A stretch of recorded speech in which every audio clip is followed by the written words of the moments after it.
দর্শক, এই মুহূর্তে আপনাদেরকে সরাসরি যুক্ত করেছি জিয়া উদ্যান থেকে। আপনারা জানেন, ত্রয়োদশ জাতীয় সংসদ নির্বাচনে নিরঙ্কুশ বিজয় পেয়েছে বাংলাদেশ জাতীয়তাবাদী দল বিএনপি। বিএনপির এই বিজয়ের পর থেকে দেশের বিভিন্ন অঞ্চলে, বিভিন্ন প্রান্তে যারা বিএনপি থেকে বিজয়ী হয়েছেন, সেই সকল বিজয়ী প্রার্থীরা তারা নির্বাচনের পরদিন থেকে এই জিয়া উদ্যানে বিএনপি চেয়ারপারসন, সাবেক তিনবারের প্রধানমন্ত্রী বেগম খালেদা জিয়া ও সাবেক প্রেসিডেন্ট জিয়াউর রহমানের যে কবরটি রয়েছে সেখানে শ্রদ্ধা নিবেদনের জন্য তারা ভিড় করছেন। আমরা সকাল থেকে এখানে দেখছি বেশ কয়েকজন এমপি, নবনির্বাচিত এমপি, তারা এই জিয়া উদ্যানে এসেছিলেন এবং তাদের প্রয়াত যারা লিডার রয়েছেন তাদের কবরে তারা ফুলের শ্রদ্ধা নিবেদন করছেন। খালেদা জিয়ার মৃত্যুর পর থেকেই আমরা দেখেছি প্রতিদিন এখানে বিপুল সংখ্যক নেতাকর্মী দেশের বিভিন্ন প্রান্ত থেকে তারা এই জিয়া উদ্যানে আসেন এবং তাদের যে প্রয়াত নেত্রী এবং নেতা রয়েছেন তাদের কবরে তারা শ্রদ্ধা জানান এবং এখানে কবর জিয়ারত করেন। আমরা এখনও দেখছি বেশ কিছু নেতাকর্মী এবং যারা বিএনপির শুভাকাঙ্ক্ষী রয়েছেন তারা এই শহীদ প্রেসিডেন্ট জিয়াউর রহমান ও সাবেক তিনবারের প্রধানমন্ত্রী বেগম খালেদা জিয়ার কবরে তারা কবর জিয়ারত করছেন এবং ফুলের শ্রদ্ধা নিবেদন করছেন।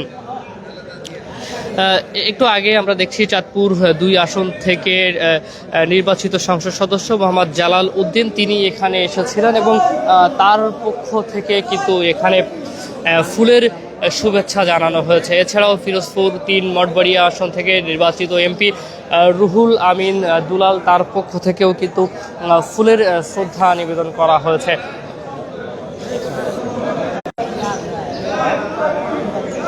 আপনারা দেখছেন এই মুহূর্তে বিপুল সংখ্যক নেতা কর্মীর উপস্থিতি রয়েছে এই জিয়া উদ্যানে। সকাল থেকেই আমরা এখানে দেখছি নেতাকর্মীদের উপস্থিতি এবং বেলা বাড়ার সাথে সাথে সেই উপস্থিতি আরও বেড়ে চলছে বলে আমরা দেখছি।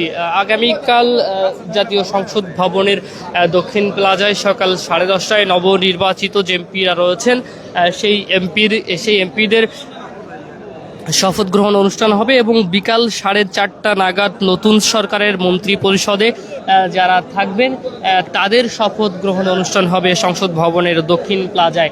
মূলত সেই অনুষ্ঠানে যোগ দেওয়ার জন্যই ঢাকার বাহিরে থেকে, দেশের বিভিন্ন প্রান্ত থেকে যারা ধানের শীষের এমপি হয়েছেন তারা ঢাকায় আছেন এবং তারা এসে প্রথমেই তাদের প্রয়াত যারা নেতা রয়েছেন তাদের যে কবরটি রয়েছে জিয়া উদ্যানে সেখানে তারা শ্রদ্ধা নিবেদনের জন্য এসেছেন। তারই প্রেক্ষিতে আমরা সকাল থেকে দেখেছি ফিরোজপুর, টাঙ্গাইল সহ বেশ কিছু আসনে ধানের শীষের বিজয়ী যারা এমপি রয়েছেন তারা এই জিয়া উদ্যানে আসছেন এবং সাবেক তিনবারের প্রধানমন্ত্রী বেগম খালেদা জিয়া ও প্রয়াত রাষ্ট্রপতি জিয়াউর রহমানের কবরে তারা শ্রদ্ধা নিবেদন করছেন। কাউকে আমরা দেখছি কবর জিয়ারত করতে এবং তাদের যে প্রিয় নেতা এবং নেত্রী রয়েছেন তাদের জন্য তারা দোয়া করছেন।